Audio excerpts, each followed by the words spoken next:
하나님 아버지, 오늘도 우리가 하나님의 말씀을 들을 때에 그 말씀이 그러한가 하여 확증해 보는 사람들이 되게 하여 주시옵소서.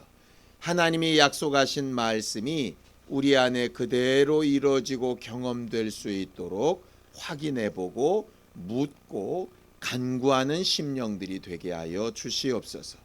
믿음으로 헌금한 손길들 위에도 복을 주시되 저들이 주께 순종하여 행한 일의 결과를 반드시 증거받을 수 있도록 저들의 삶 가운데 하나님을 기억하고 확인하며 사는 삶들이 되어지게 도와주시옵소서. 예수님의 이름으로 기도하였습니다. 아멘. 하나님의 말씀은 마태복음 1장 18절에서 25절까지 말씀을 함께 합독하겠습니다.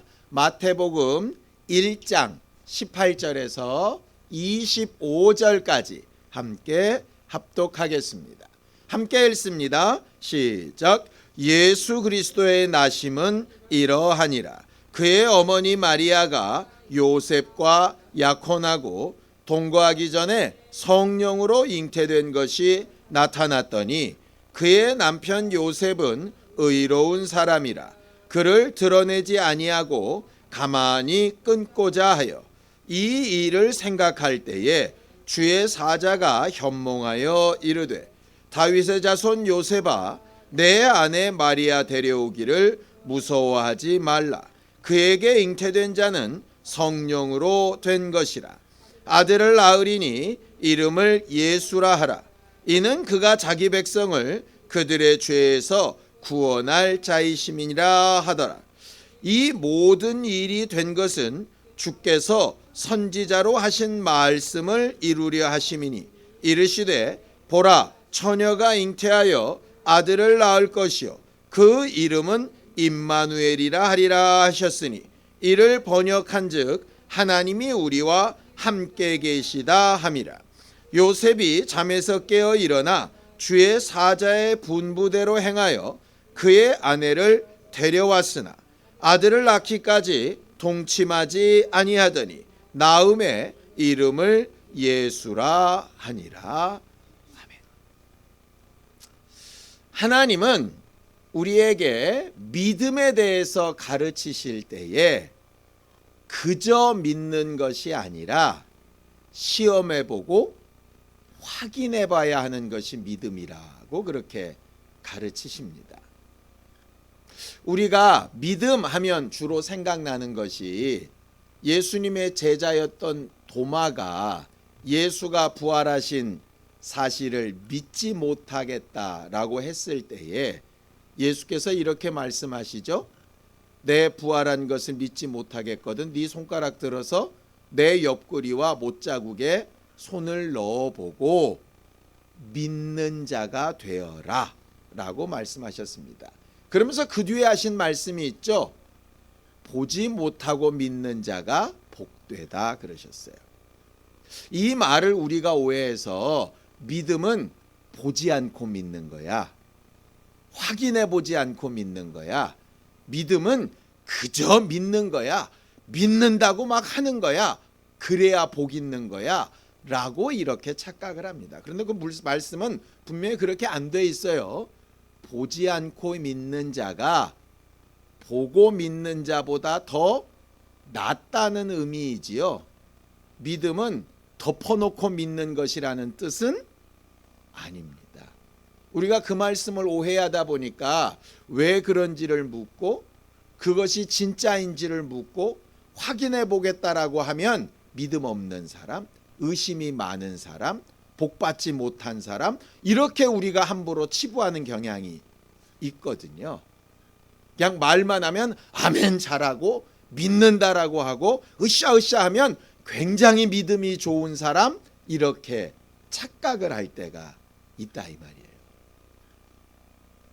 물론 하나님이 믿음을 주셔서 아무런 의심이 없이 정말 평안함 가운데 믿음이 아주 충만하다면 대단히 복된 일이겠지요. 그러나 그렇지 아니하다면 우리는 반드시 시험하고 확인해 보는 과정을 겪어야 합니다. 성경을 좀 보죠. 고린도후서 13장 5절입니다.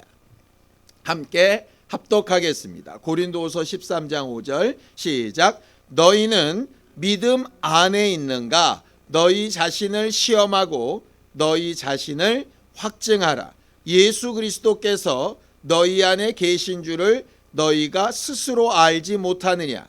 그렇지 않으면 너희는 버림받은 자니라. 그렇게 되어져 있죠.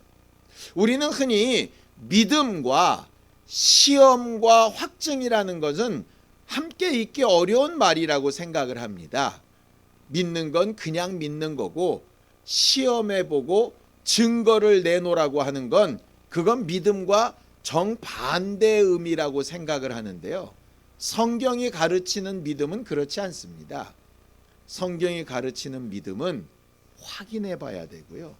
증거를 받아봐야 합니다. 그저 내 마음속에 그렇게 되리라고 내가 스스로 인정하는 것을 믿음이라고 말씀하신 적이 없어요. 우리가 그래서 착각하는 겁니다. 내가 이렇게 기도했으니 당연히 되겠지. 그걸 믿음이라고 착각하더라 이 말이에요. 나는 예수 믿으니 이런 일은 내게 안 일어나겠지. 이런 걸 믿음이라고 착각하더라 이 말이에요. 그런데 그런 일들이 일어나거든요. 그러니까 그때부터 믿음이 막 헤매기 시작하는 거예요. 난 그렇게 안 믿었는데 왜 이런 일이 일어났을까? 이런 생각들을 하게 되는 겁니다. 성경은 그런 의미에서 믿음 있다라고 한다면 도대체 뭘 믿고 있는 건지, 그럼 네가 믿고 있는 게 진짜 맞기는 한 건지 시험하고 확인해보라는 거예요. 사람들은 이걸 잘 이해 못합니다. 어떤 사람에게 어떤 약속된 일을 확인을 하면 그 사람은 대부분 이런 반응을 보입니다. 나 못 믿어? 이런 얘기를 합니다. 못 믿어서가 아니고요. 믿으려고 확인하는 겁니다. 그런데 사람들은 그걸 불신이라고 생각을 하거든요. 하나님은 하나님 앞에 물어주기를 바라세요. 하나님, 이 말씀이 정말 사실인가요? 이렇게 하시겠다고 하는 게 과연 맞나요? 나는 하나님에 대해서 이렇게 생각하고 있는데 내가 가진 이 마음과 생각이 과연 옳은가요? 묻고 확인해 보기를 원하시는 게 하나님이 바라시는 믿음이에요. 근데 우리는 사람들하고 그렇지 않다 보니까 하나님한테도 그런 걸 안 해야 믿음이 좋다라고 생각을 하는 거죠. 그러다 보니까 하나님의 본 생각과 전혀 다른 것을 믿음이라고 착각할 때가 간혹 있는 거예요. 오늘 성경은 뭘 시험하고 확인해 보라 그랬습니까? 예수 그리스도께서 너희 안에 계신지 그렇지 않은지, 더 정확하게 얘기하면 예수 그리스도께서 너희와 함께 하고 있는지 함께 하지 않고 있는지, 예수 그리스도가 너희랑 상관이 있는지 없는지 그거를 확인해 보라고 하는 거예요. 우리가 성경에 보면 예수께서 12살 때 예루살렘에 가셔서 제사장들과 아주 깊은 신학적인 대화를 하셨던 내용을 알고 있습니다. 누가복음에. 그때 마리아와 요셉은 예수를 데리고 유월절 지키러 갔다가 며칠 만에 돌아가는 중이었어요.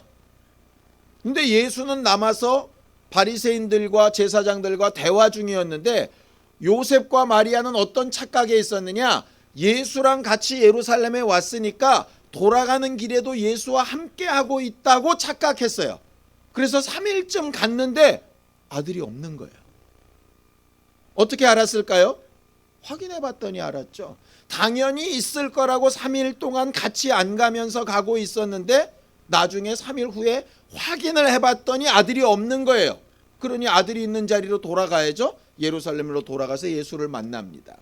이게 시사하는 바가 굉장히 커요.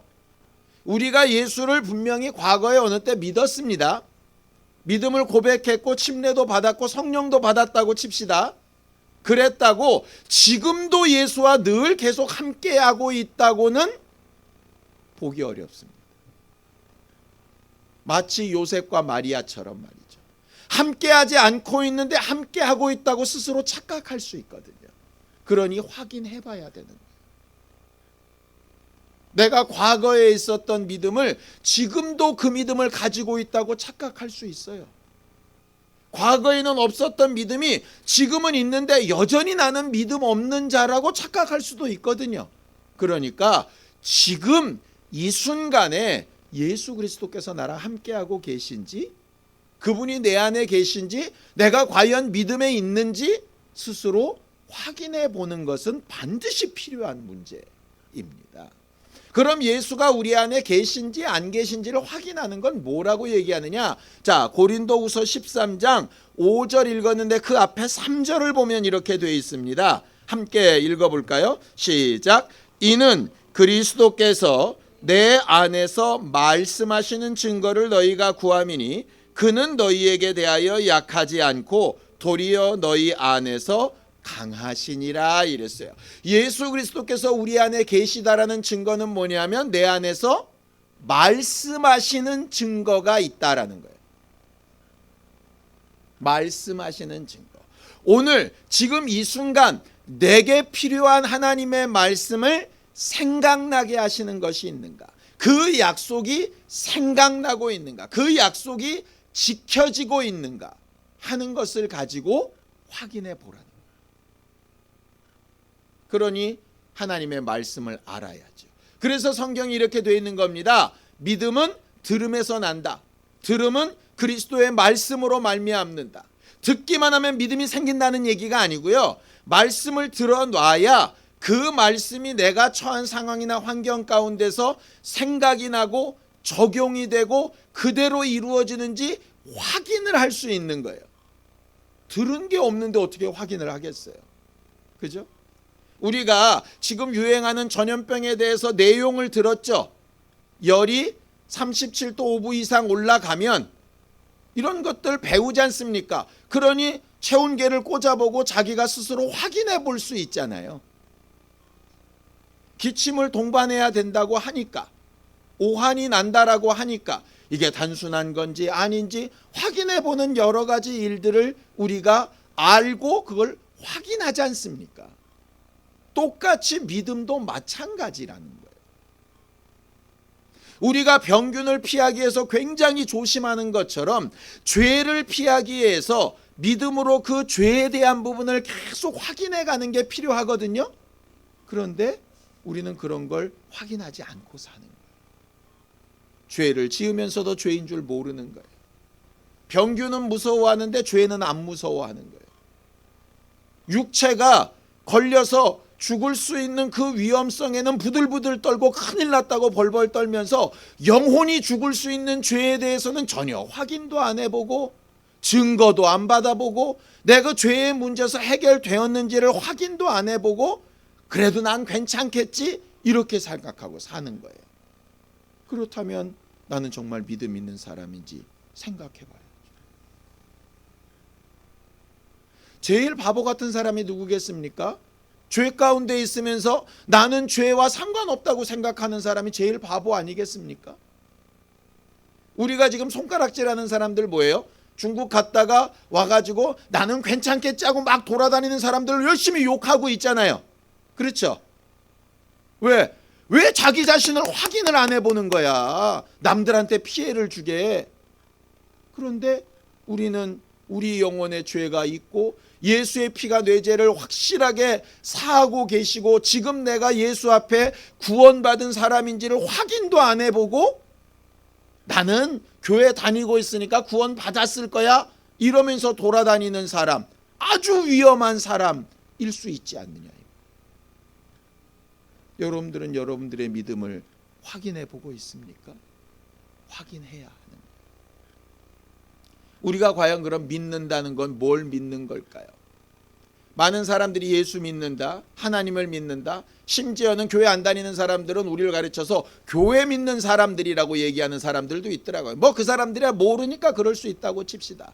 여러분들은 도대체 뭘 믿는 사람들입니까? 성경은 우리가 믿어야 될 걸 딱 하나로 얘기합니다. 성경을 좀 보죠. 요한복음 5장 24절입니다.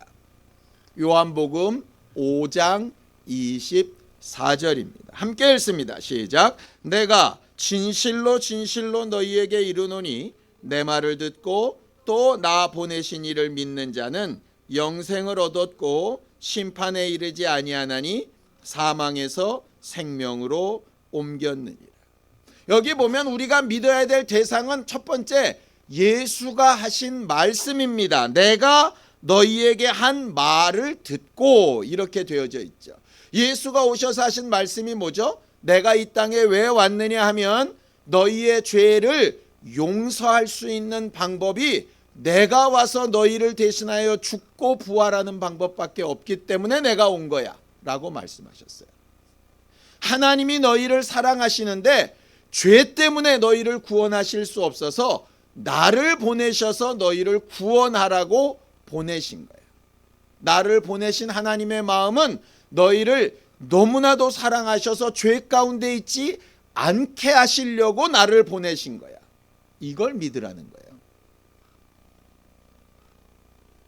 우리가 믿는 거는요, 물론 천국 가는 것도 믿습니다. 이 땅에서 기도 응답 받는 것도 믿고요, 우리가 하나님의 자녀 되었다는 것도 믿습니다. 근데 근본적으로 믿어야 될 건 뭐냐 하면요, 하나님이 우리를 사랑하시는데 우리가 죄인이라서 하나님의 사랑을 받을 수도 없고 알 수도 없는 존재였다는 거예요. 그 죄의 문제를 해결할 수 있는 유일한 방법이 죄의 싹신 사망을 누군가 대신 당해서 희생당해야 되는데, 그렇게 해줄 수 있는 분이 하나님의 아들 한 분밖에 없어서 그 예수가 순종하여 이 땅에 오셔서 우리를 위하여 대신 죽어주셨다는 사실. 우린 그걸 믿는 겁니다. 나를 위해서 죽으신 분이 계시다는 거예요. 내 죄의 문제, 나도 별 볼 일 없이 생각하는 이 죄의 문제를 너무나도 중하고 크게 여기셔서 하나님의 아들이 오셔서 대신 죽어주셨다는 걸 믿는 거예요. 그 믿음으로 하나님 앞에 그 사실을 확인하고 또 내가 증거받으려고 할 때 하나님의 자녀된 증거도 나타나는 거고, 기도의 응답도 나타나는 거고, 육체의 문제가 해결받는 증거도 나타나는 거고, 하나님의 나라에 갈 수 있는 증거와 확증도 드러나는 거고, 이렇게 되는 거죠. 우리는 믿음이라고 할 때 과연 내가 지금 믿고 있다라고 하는데, 과연 내가 뭘 믿고 있고 누구를 믿고 있고 왜 믿고 있고 하는 것을 좀 잘 살펴볼 필요가 있어요. 우리가 믿어야 될 건 하나님이 우리를 사랑하셨다는 사실이고, 두 번째는 우리의 죄의 문제 때문에 그가 와서 죽기 위하여 오셨고 우리를 위해 죽으셨다는 사실이에요. 오늘은 마리아의 정혼자였던 요셉 이야기를 좀 하려고 합니다. 사람들이 알기로는 예수 그리스도의 아버지라고 알려진 사람입니다. 그러나 생물학적으로는 사실 아버지가 아니죠. 낳은 아버지는 아니지만 기른 아버지이기 때문에 상당한 의미가 있습니다. 요셉은 아브라함과 다윗의 자손이라고 족보상 분명히 말을 하고 있어요. 결과적으로 믿음을 따라서, 왕가의 혈통을 따라서 그도 하나님의 약속 가운데 어려서부터 훈련받아온 하나님의 사람이라고 되어져 있습니다. 그런데 그 사람의 특징이 또 있습니다. 자, 18절 19절입니다. 함께 읽습니다. 시작. 예수 그리스도의 나심은 이러하니라. 그의 어머니 마리아가 요셉과 약혼하고 동거하기 전에 성령으로 잉태된 것이 나타났더니 그의 남편 요셉은 의로운 사람이라 그를 드러내지 아니하고 가만히 끊고자 하였다 그랬습니다. 거기 보면요, 요셉은 마리아와 약혼한 사이라고 나와져 있는데, 성경에 나와 있는 이 약혼이란 말은 우리가 지금 현재 쓰이는 약혼과는 조금 의미가 다릅니다. 그냥 결혼을 약속한다라는 말이고요, 이건 거의 결혼과 같은 효력을 가집니다. 이스라엘의 결혼식은 이렇습니다. 남편이 아내의 집에 가서 아내의 아버지에게 결혼의 허락을 득합니다. 결혼을 허락받고 나면 아내에게 신부된 징표를 주고, 내가 우리 집에 돌아가서 당신을 데려가서 살 수 있는 처소를 다 마련한 다음에 데리러 올 테니까 이미 우리는 부부이지만 내가 당신이 좋게 거할 처소를 마련할 때까지만 따로 있읍시다. 당신은 이곳에 있지만 당신 홀몸이 아니라 내 아내라는 사실을 명심하고, 나는 당신과 따로 있지만 당신이 내 아내라는 사실을 분명히 기억하면서 최대한 빨리 내가 처소를 마련하고 돌아올 테니 나를 기다려 주시오. 기다릴 때에 반드시 내가 당신에게 준 이 징표를 잘 간직하고 있어서 내가 당신에게 돌아왔을 때 당신이 내 아내라고 하는 사실을 누구 앞에서도 담대하게 증거를 좀 해주십시오. 이렇게 말하는 게 정혼이라고 하는 말이에요. 그래서 성경에 보면 한 여자가 10 드라크마를 가지고 있는데 한 드라크마를 잊어버린 사건이 나오죠. 한 드라크마를 잊어버리고 나서 그것을 열심히 찾은 다음에는 한 드라크마보다 수백 배 되는 돈을 들여서 잔치를 베풉니다. 왜 그런 일이 벌어지느냐? 그 10 드라크마를 묶어놓은 뭉치가 신랑이 주고 간 징표이기 때문에 그걸 잃어버리면 신부로서의 자격을 잃어버리는 것과 똑같다 이 말이죠. 그런 동일한 상황에서 마리아에게 문제가 생겼습니다. 마리아가 이야기를 하는 거예요. 아이를 가졌다. 그런데 그 아이는 성령으로 잉태된 거다 라고 말을 하는 겁니다. 요셉을 거기는 성경은 뭐라고 얘기하느냐? 의로운 사람이라 라고 되어져 있습니다. 여기 의로운 사람이라는 얘기는 죄 없는 사람이라는 뜻이 아니고요, 올바른 판단을 하는 사람이란 뜻이에요. 하나님을 경험하려면 올바른 판단을 하는 게 굉장히 중요합니다. 지난주에 우리가 봤던 사가랴도 마찬가지죠. 제사장이지만 믿어지지 않는 부분에 대해서 내가 어떻게 고백해야 될까? 그럴듯한 고백은 믿음이 없어도 믿는다고 하는 겁니다. 그럼 사람들한테 창피를 안 당하죠. 천사 앞에서 창피를 당하지 않습니다. 그러나 올바른 고백은 아닌 건 아니라고 이야기하는 거예요. 이게 정직하다는 뜻이죠. 의로운 사람이라는 말은 무슨 뜻이냐 하면 올바른 판단을 하는 사람이라는 말입니다. 요셉은 두 가지 판단을 할 수 있습니다. 첫 번째는 뭐냐? 율법에 있는 그대로 자기의 결백함을 주장하는 거예요. 요셉이 결백하려면 마리아는 어떻게 되느냐? 죄인이어야 됩니다. 그렇잖아요. 정혼한 기간 내에는 서로 정절을 지켜야 되는데 결과적으로 요셉은 정혼한 기간을 지키지 못한 정욕적인 사람이라고 손가락질 받을 수가 있어요. 그러니 자기가 욕먹지 않으려면 어떻게 하면 되느냐? 마리아를 고발하면 됩니다. 그러면 누구는 온전해지느냐? 자기는 온전해져요. 또 지금 요셉은 마리아의 말이 이해가 되질 않습니다. 아이를 가졌다고 하면서 남자는 없다고 하는 이 말이 어떻게 이성적으로 믿어지겠어요? 이 상황 자체가 사실 이해가 안 돼요.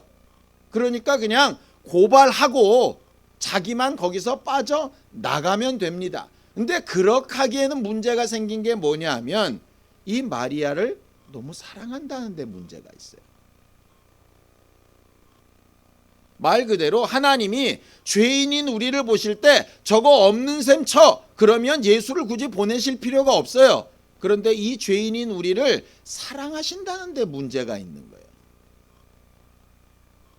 두 번째는 이런 겁니다. 이 마리아를 믿는다고 그냥 용납을 하려니까 사실은 아니잖아요. 자기 자식이. 그러니까 이 죄를 자기가 또 감당을 할 힘도 없는 거예요. 정직한 거죠. 왜냐? 이걸 정말로 내가 그렇게 한 것처럼 생각하면서 죄를 품고 살 수도 없는 거예요. 의로워서. 그러니 어떻게 됩니까? 이걸 내가 감당도 못하겠고 그렇다고 마리아를 고발도 못하겠어요. 그러니 어떻게 되느냐? 조용히 자기가 일방적으로 파혼을 한 것처럼 그렇게 끊으려고 했습니다. 그럼 사람들은 묻겠죠. 왜 파혼한 거야? 뭐 때문이야? 몰라. 이유는 모르겠는데 요셉이 그냥 파혼시켰대. 그럼 누구 책임이 됩니까? 요셉 책임이 됩니다. 그러니까 결국 자기 혼자 그냥 욕 먹고 죄를 용납하는 것도 아니고 마리아를 죽이는 것도 아닌 선택을 해야 되겠다라고 선택을 한 거예요. 그게 의로운 판단이에요. 그러니까 올바른 판단이라고 하는 것을 성경은 뭐라고 얘기하느냐? 남의 손해를 끼치는 게 아니라 도리어 자기가 차라리 손해를 입더라도 남들에게 손해를 끼치지 않는 걸 올바른 판단이라고 성경은 말을 하는 거예요. 이런 결정도 사실 굉장히 쉽지 않은 겁니다. 우리는 대부분 어떻게 하느냐? 저놈이 잘못했어요. 그리고 나는 아니에요. 이러고 끝납니다. 그런데 요셉은 그 답답한 마음에 고민하면서 결정을 내리는데 자기가 손해를 보는 걸로 결정을 내려요. 마리아는 믿고 싶으나 이해는 되지 않는 거죠. 우리가 흔히 야 믿어 이런 게 아니라 정말 믿을 수 없는 부분은 사가랴처럼 믿을 수 없다라고 고백을 하는 거예요. 그렇게 올바른 선택을 했던 게 요셉이었습니다. 근데 그 요셉이 그렇게 고민하고 있는데 갑자기 꿈속에서 이런 일이 나타나는 거예요. 22절 23절입니다. 함께 읽습니다. 시작. 이 모든 일이 된 것은 주께서 선지자로 하신 말씀을 이루려 하심이니 이르시되 보라 처녀가 잉태하여 아들을 낳을 것이요 그의 이름은 임마누엘이라 하리라 하셨으니 이를 번역한즉 하나님이 우리와 함께 계시다 함이라 그랬어요. 요셉은 아브라함과 다윗의 자손이었기 때문에 어려서부터 하나님의 말씀을 잘 배워왔던 사람이었습니다. 꿈속에 그냥 천사가 나타나서 무조건 마리아 데려와 그러면은 아마 인정을 안 했을 겁니다. 그런데 그 천사가 뭐를 얘기하느냐? 배우고 알고 있는 기록된 말씀을 들이대는 거예요. 네가 배웠던 하나님의 말씀이 하나님의 말씀이라고 인정한다면 이해할 수 없는 이 사실도 인정해야 하는 거예요. 이제 요셉은 또 한 번의 선택을 해야 됩니다. 마리아를 데려올까 말까의 선택이 아니라 내가 지금까지 들어왔고 배워왔던 하나님의 말씀을 인정할 거냐 말 거냐의 선택을 해야 되는 거예요. 그는 어디를 택하느냐? 하나님의 말씀을 택합니다. 감정이 아니라 현상이 아니라 말씀이 그렇게 되어 있다면 내가 그 말씀대로 가야 되겠다라고 이야기를 합니다. 이게 믿음의 본질입니다. 목사가 아무리 그럴듯한 얘기를 해도 기록된 말씀이 없다면 여러분들은 믿으면 안 되는 겁니다. 우리가 세상에서 아무리 그게 우리끼리 통용되는 일이라고 해도 말씀이 안 된다고 하면 안 되는 겁니다. 그게 성경이 가르치는 믿음이에요. 확인해 보라는 거예요. 그래서 여러분들이 믿고 있는 바를 어디서 확인해야 되느냐면 말씀에서 확인해야 되는 거예요. 하나님의 아들도 오셔서 기록된 말씀을 확인해가며 일하셨던 것처럼 말이죠. 두 가지입니다. 첫 번째는 올바른 판단을 내려야 한다는 거예요. 두 번째는 그 올바른 판단의 기준에 뭐가 있어야 되느냐? 말씀이 있어야 된다는 거예요. 세 번째는 이렇게 됩니다. 자, 마태복음 1장 24절 25절입니다. 그렇게 꿈에서 깨어난 다음에 요셉이 어떻게 하느냐? 함께 읽죠. 시작. 요셉이 잠에서 깨어 일어나 주의 사자의 분부대로 행하여 그의 아내를 데려왔으나 아들을 낳기까지 동침하지 아니하더니 낳음에 이름을 예수라 하니라. 어떻게 되죠? 깨어났습니다. 천사의 말처럼 데려왔습니다. 데려와서 자기의 아이가 아니니까 아직 정혼 상태를 자기는 계속 지킵니다. 마리아의 상태가 어땠든 자기는 지켜야 될 게 있잖아요. 말씀대로 지킵니다. 그리고 맨 마지막 순간 아이를 낳아가지고 이름을 뭐라고 하라고요? 예수라고 하라는 것까지 순종합니다. 이겁니다. 말씀이 생각났습니다. 말씀을 믿어야 되겠다고 생각도 들었습니다. 그 다음엔 어떻게 되느냐? 그 말씀에 순종을 계속 해 나가는 거죠. 마치 사가랴가 침례 요한이 잉태된 이후에 바로 입이 풀린 게 아니라 서판에 요한이라고 쓸 때 풀린 것처럼 말이죠. 똑같은 겁니다. 올바르게 판단하고 말씀을 기억하고 그 말씀대로 움직여봐야 하는 겁니다. 그래야 하나님이 실제로 그렇게 일하시는 분인지 아닌지를 알 수 있는 거예요. 자, 여기까지 되면 끝났을까요? 아니요. 그 뒤로 이런 경험이 계속됩니다. 성경을 좀 보죠. 마태복음 2장 13절입니다. 함께 읽죠. 시작. 그들이 떠난 후에 주의 사자가 요셉에게 현몽하여 이르되 헤롯이 아기를 찾아 죽이려 하니 일어나 아기와 그의 어머니를 데리고 애굽으로 피하여 내가 내게 이르기까지 거기 있으라 하셨어요. 여기서 그들은 동방박사들인데요. 동방박사의 문안을 받은 다음에 꿈속에 또다시 지시하심을 받습니다. 이 말대로 요셉은 또 순종합니다. 그리고 말씀이 생각나죠. 어떤 말씀? 내 아들을 애굽에서 불렀다 하심을 이루려 하심이다 라고 하는 말씀이 생각이 납니다. 자, 또 있습니다. 2장 19절에서 20절입니다. 함께 읽습니다. 시작.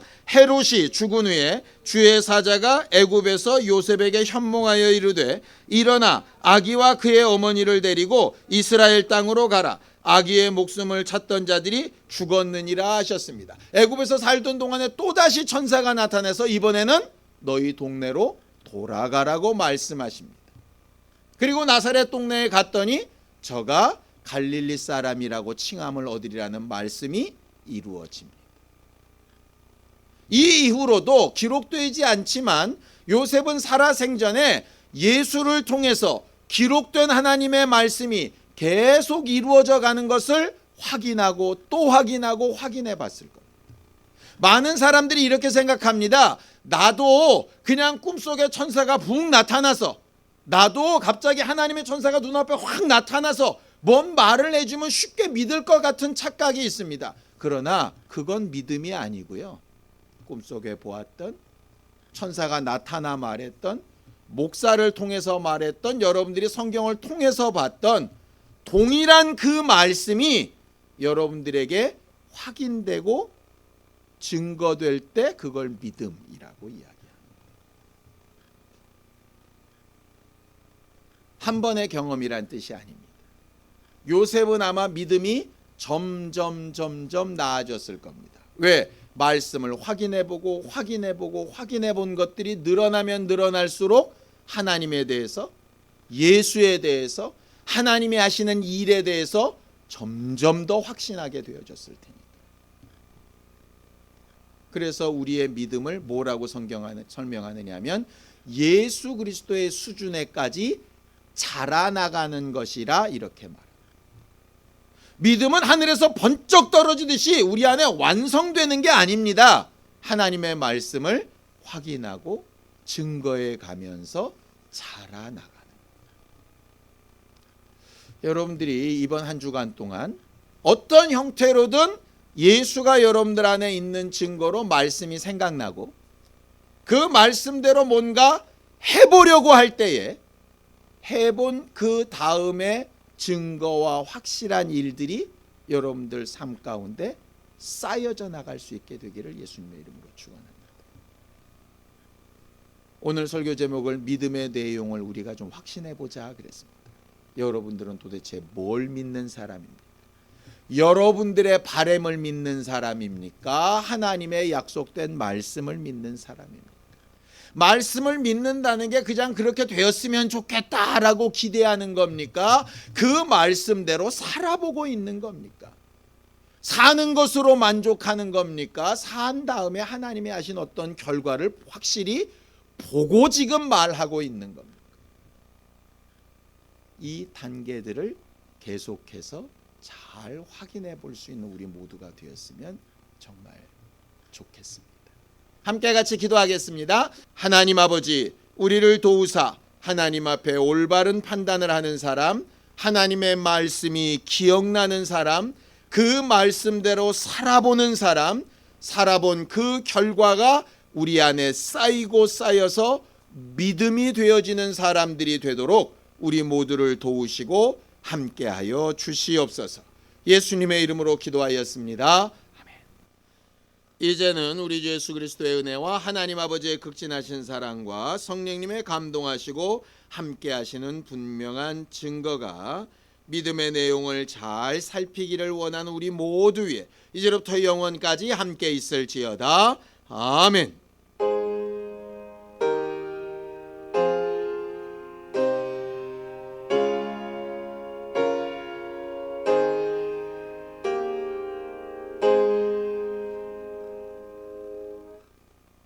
우리 예배 받으신 하나님 앞에 감사한 박수 끝내겠습니다. 수고하셨습니다. 감사합니다.